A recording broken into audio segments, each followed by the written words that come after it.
Indignation is growing behind the scenes in the barracks over the direction of Brazil's relations with the United States. Without strategic dialogue and with impulsive decisions from the Brazilian president, the historic partnership between the Brazilian armed forces and the United States military is on the verge of collapse.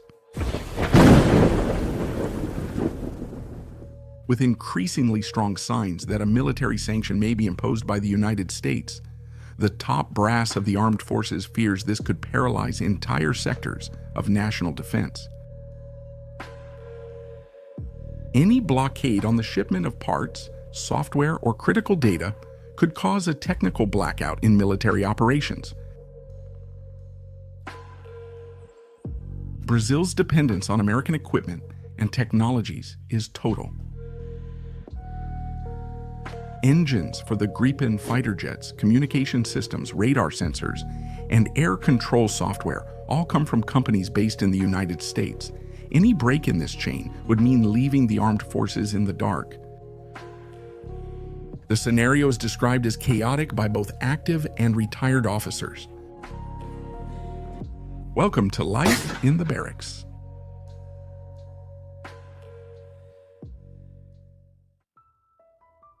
With ammunition stocks at extremely low levels, obsolete aircraft, and no modern armored vehicles, Brazil risks being left defenseless in the face of any serious threat.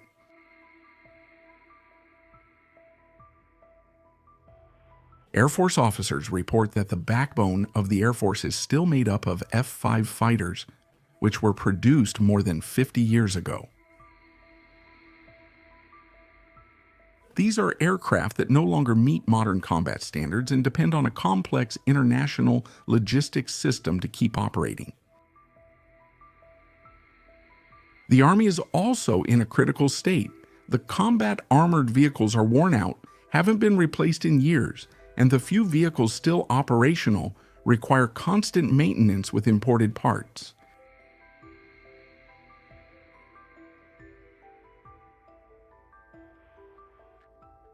Renewal projects are stalled and there is no concrete prospect of modernization. The Leopard 1. 5 battle tanks of German origin are maintained with extreme effort.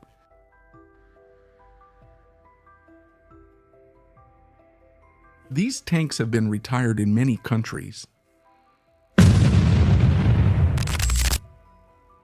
The Navy faces an even more worrying situation. There are no warships ready for combat, and the Tamandaré-class frigate project has no funding to be completed. The Navy also can't buy basic ammunition for its naval guns, compromising any ability to respond at sea. The Brazilian armed forces have been operating almost exclusively in parades, ceremonies, and low-complexity training.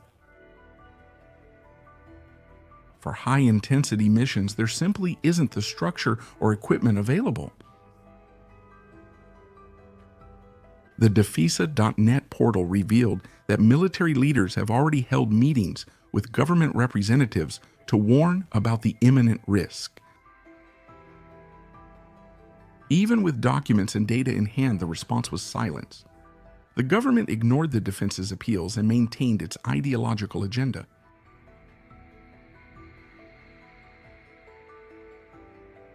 The military claims that they are trying to preserve the autonomy of the armed forces, but they warn that the continuation of the current situation even compromises national sovereignty.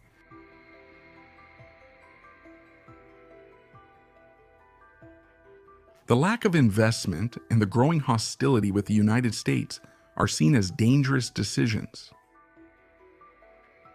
Some high-ranking military officers want to maintain the partnership with the United States, recognizing that this relationship is essential not only for technical reasons, but also for strategic cooperation, information sharing, joint training, and access to advanced defense systems.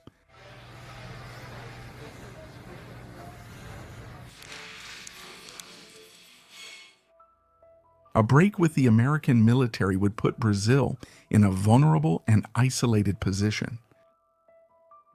The Brazilian armed forces do not have the structure or time to replace this partnership with agreements with countries like China or Russia, which follow a different logic in planning their defenses. The Brazilian Air Force reported that it may no longer have fuel to transport authorities starting in August. This supply crisis reflects the total fragility of the state apparatus, where even the basic functions of the forces are at risk due to lack of planning, given that public spending to transport government authorities has been a constant drain. There is also a growing trend of talent leaving. Military pilots are leaving their positions and moving to civil aviation, where they find better working conditions and pay.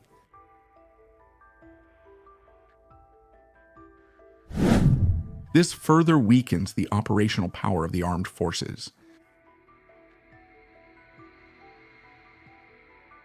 The military personnel interviewed by the Defesa.net portal point out that Brazil is already experiencing a deep crisis in sectors such as health, security, and education, but the current situation of the armed forces has been hidden from the public. The difference now is that this negligence could cost the country's entire defense capability. With the escalation of tension between the Brazilian president and Donald Trump, the risk of Brazil being hit by strategic sanctions is increasing. The continuation of the partnership with the American military is seen as a matter of national survival for the armed forces.